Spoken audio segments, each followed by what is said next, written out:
नमस्कार मित्रांनो, तारिणी मालिकेतील केदार म्हणजेच अभिनेता स्वराज नागरगोजे याची खरी जीवन कहाणी झी मराठी वाहिनीवरील लोकप्रिय मालिका म्हणजे तारिणीमधील केदारची भूमिका. स्वराज हा सध्या आपल्या दमदार अभिनयामुळे आणि देखण्या व्यक्तित्वामुळे प्रेक्षक. पुणे शहरात राहणारा स्वराज हा एक उत्तम थिएटर आर्टिस्ट असून त्याचा तारिणी मालिकेतील मुख्य हिरोचा पर्यंतचा प्रवास अत्यंत रंजक आणि केदारचे कुटुंब मुख्यत्वे महाराष्ट्रातील असून सध्या तो पुणे येथे स्थायिक आहे.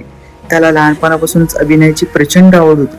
त्याने पुण्यात राहून अनेक नाटकांमध्ये काम केले आणि अनेक थेट केदार मराठी आणि हिंदी मनोरंजन सृष्टीत छोट्या मोठ्या भूमिकांमधून 2023 मध्ये आलेल्या प्रसिद्ध हिंदी चित्रपट सजनी शिंदे एका व्हायरल व्हिडिओमध्ये त्याने रानूचा बॉयफ्रेंड ही छोटी पण महत्वाची भूमिका साकारली होती. झी मराठी वाहिनीवरील येण्यापूर्वी त्याने सन मराठी वाहिनीवरील केदार तारिणीमध्ये मालिकेचे कास्टिंग डायरेक्टर विश्वास नवरे याच्याकडून ऑडिशनसाठी फोन आला होता. मात्र तो कामात व्यस्त असल्यामुळे त्याला 2 वेळा ऑडिशन चुकले. शेवटी त्याने घरूनच व्हिडिओ बनवला आणि ऑडिशनसाठी पाठवले. ही भूमिका एक अंडर कव्हर कॉपची असल्याने त्याला आपल्या फिटनेस आणि शारीरिक दृष्टीवर प्रचंड मेहनत घ्यावी लागली. लुक टेस्ट सुरू असताना झी मराठीच्या टीम कडून त्याला केदारची भूमिका लॉक करण्यात आली. स्वराजच्या आयुष्यात त्याच्या पालकांचा खूप मोठा वाटा आहे. स्वराज सांगतो की त्याचे बाबा त्याच्यासाठी खूप लकी आहेत.